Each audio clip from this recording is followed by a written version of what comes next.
Bonjour, je suis Christelle du tablier de Christelle. Aujourd'hui, nous allons réaliser une recette de crumble de légumes. Pour ce faire, vous aurez besoin de 5 tomates, une courgette, 150 g de beurre demi-sel, nous n'aurons pas besoin de rajouter de sel d'ailleurs, 100 g de farine, 50 g de chapelure, 100 g de parmesan, une gousse d'ail, un peu d'huile d'olive, du poivre et des herbes de Provence. Avant de commencer votre recette, pensez bien à préchauffer votre four à 200 degrés. Nous allons maintenant couper notre gousse d'ail. Pour ce faire, placez votre couteau à plat sur votre gousse d'ail et tapez un grand coup sur la gousse. Vous comprendrez vite que vous n'aurez pas besoin de l'éplucher car les particules autour s'enlèvent toutes seules. Vous pouvez enlever les extrémités. Pour couper la gousse d'ail, commencez à faire des stries horizontalement, puis verticalement.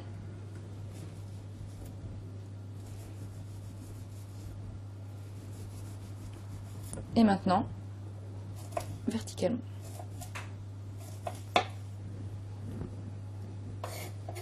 Nous allons maintenant couper les tomates en morceaux. Avant de couper votre tomate, retirez le bout vert.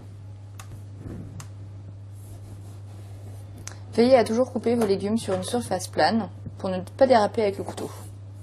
Vous coupez votre tomate. Nous allons maintenant couper la courgette. Retirez les extrémités. Coupez-la dans le sens de la longueur. Et posez-la à plat. Nous allons faire des lanières pour la couper en petits cubes.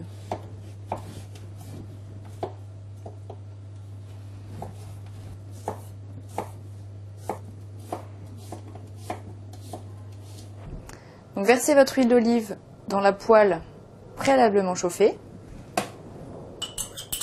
et mettez votre gousse d'ail. Faites-la revenir environ 1 à 2 minutes, puis incorporez les légumes. Faites-les revenir environ 5 minutes. Pendant que les légumes cuisent, nous allons faire notre pâte à crumble. Pour ce faire, mélangez la chapelure, la farine, le parmesan et le beurre que j'ai découpé en petits morceaux et que j'ai laissé ramollir. Nous allons pétrir le tout à l'aide des doigts. Voilà, la pâte à crumble est prête. Dans un moule à gratin, disposez vos légumes.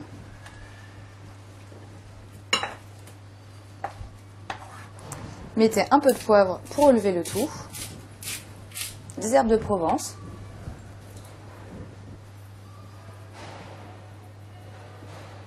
et recouvrir le tout de votre pâte à crumble.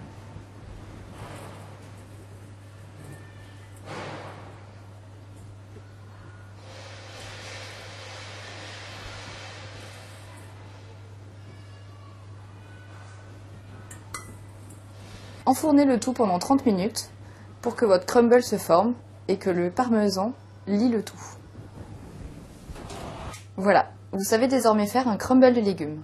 C'est une recette qui peut servir d'accompagnement à un rôti, un poisson ou même une salade pour faire un repas du soir. Si vous voulez mettre une petite touche d'originalité, vous pouvez couper du basilic frais sur le dessus. Ça fera une recette typiquement provençale.